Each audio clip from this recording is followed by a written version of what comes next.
Hello, Edward Bond, writer, writer of Have I None. Why did you start writing plays? When I was very young, I went to see a play, and well, I say very young, I was a sort of teenager, and it changed my life. And it was a very serious play, What was the play? Macbeth. And it was Shakespeare's last tragedy, and after that, he stopped writing his plays because he knew he didn't have an answer to the questions he was raising. The questions were so new at that time. The world was changing and he had a lot of new questions. So what he did is he gave up writing tragedies, although he was on the tip of making huge discoveries. And instead of that, he wrote a series of romantic comedies and then he died. Do you think Shakespeare still can speak to the problems of our time today? Well, Shakespeare changed my life. I'd ban him. Really. Nowadays, you live in London, you catch a tube or whatever and you go to work. Shakespeare used to have to cross a bridge over the Thames, and on top of the bridge there were severed heads. And he walked under the severed heads because that was just life. He didn't see it. I want to make people see it. I think I am alert to the problems that it's very easy to ignore. What was Shakespeare asking the right questions? Well, he couldn't possibly ask the right questions because the world was changing so much. They were being presented with new situations which would require understanding in a different way. Look, the First World War was in 1914. Why weren't there any First World Wars before that? It's because the situation didn't make them. The situation has changed. Therefore, Shakespeare cannot really ask the questions that are important for us. You grew up in London in the Second World War when it was being bombed, but afterwards, things got better. We never had it so good was the phrase, wasn't it? Has that made you an optimist? I'm a realist. I mean, I think there's no point in constantly telling yourself how awful it is, because then you lose the right to protest, the ability to protest. And I think my plays are protest plays and not to a formula. This is what I find objectionable in Brecht, that he has a formula. I don't have a formula. I have a sense of situation.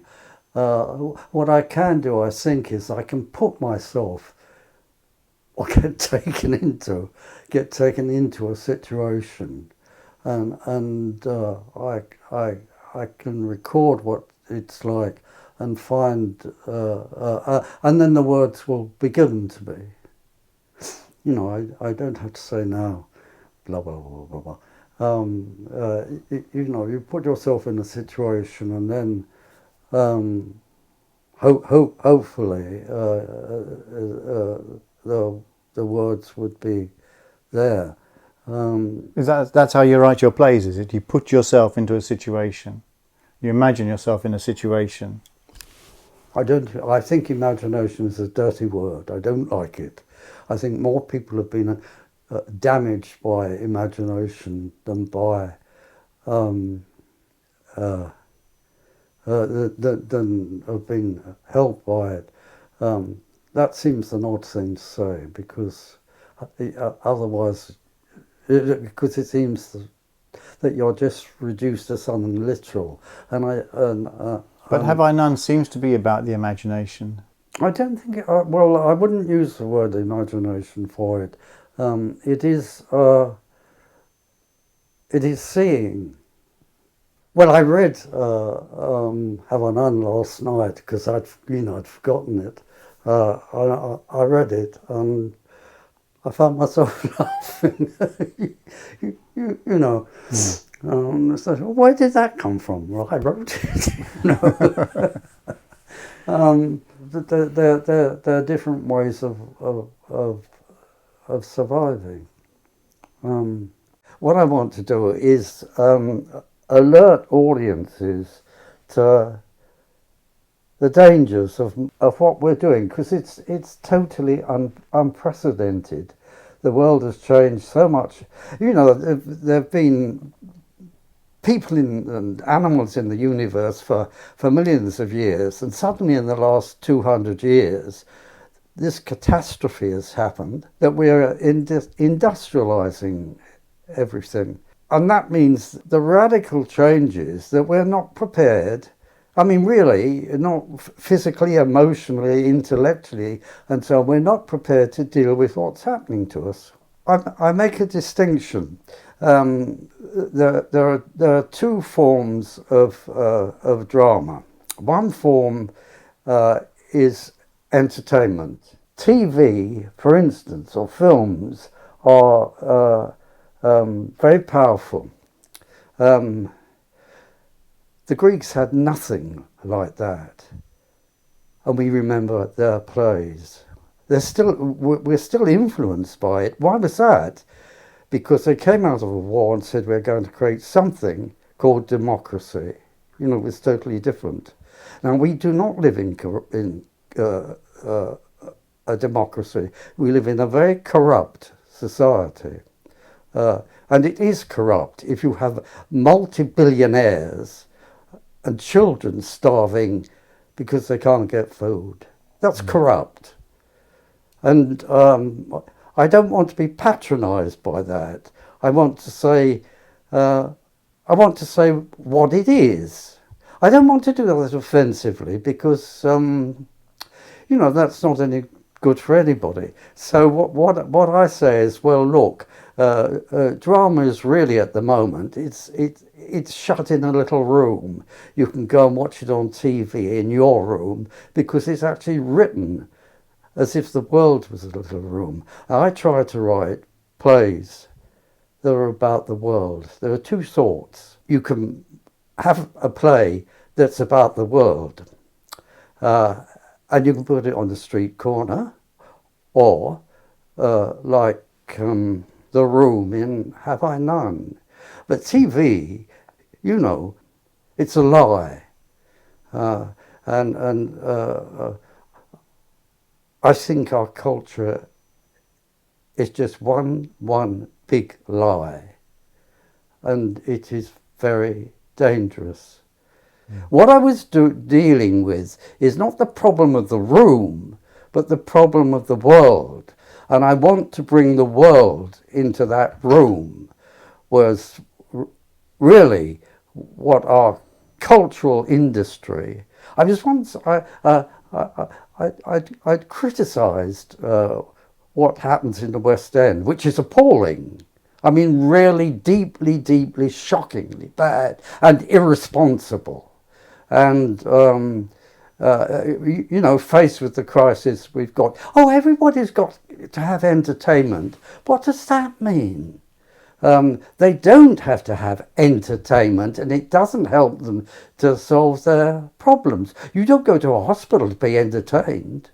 You go to a hospital to be cured because you know there is something wrong. Now, the analogy is not all that good, of course, because we're not physically ill in that way. But we are a sick society. We're not in control of ourselves anymore. A worm is more moral than human beings are at the moment. And this is because the worm, as it were, lives in its real situation and we just pretend. We're building houses and we're having arguments about how many houses you can build, and we're destroying the world. I'd like to talk about acting a little bit. When actors are on stage, what are they doing? Are they Are they being? Are they showing? How do you see their sort of modus operandi? What are they doing? It is a question of having people do horrible, stupid things. Um, Look, one of my plays for young people was taken to a school. I forget which one it was, and the kids were brought into the school hall, and and the chairs had been put out for them, and so on, and they were going to see Big Brum in the play, and so they all got there, and they were very very pleased. Because they weren't studying maths that day, perhaps they were there, and there was one boy, and he wasn't allowed to come in. Um, and so the actor said, no, he must come in. We can't out there. And the teacher said, but what he does is he disturbs every session with kids, every lesson. He'll cause trouble. He'll interrupt. He'll turn the whole thing into a problem, and so the kids won't learn anything. And the actor said, no, he must come in.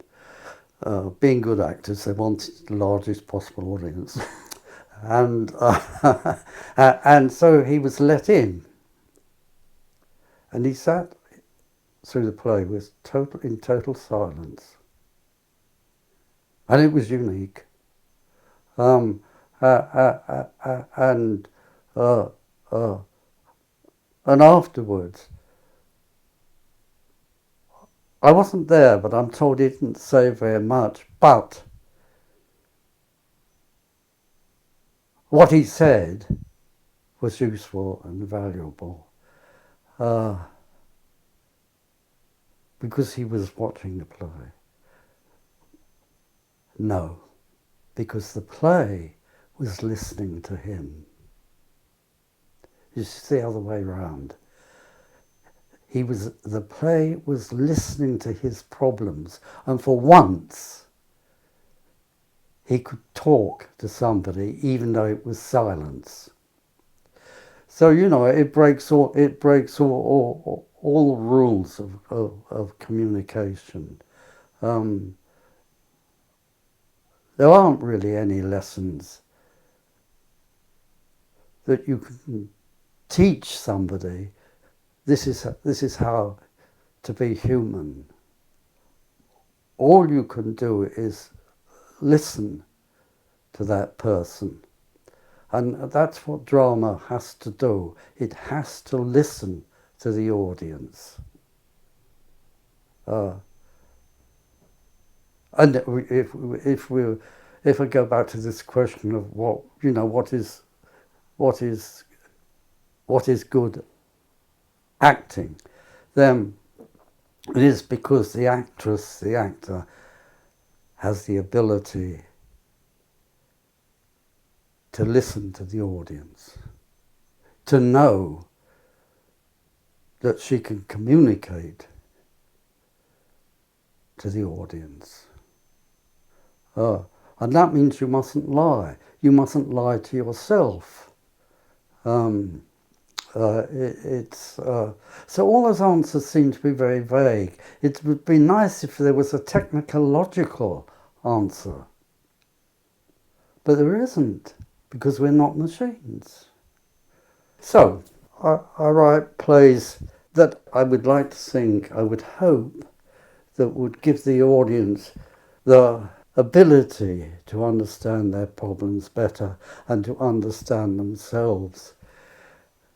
But it's difficult. Look, if you've got a dice, it's got 1, 2, 3, 4, 5, 6 sides. Life is a dice with 10,000 sides. And that's the problem. But it's also the solution. But we have to find ways of stopping destroying ourselves, so we have enough time to begin to understand our problems.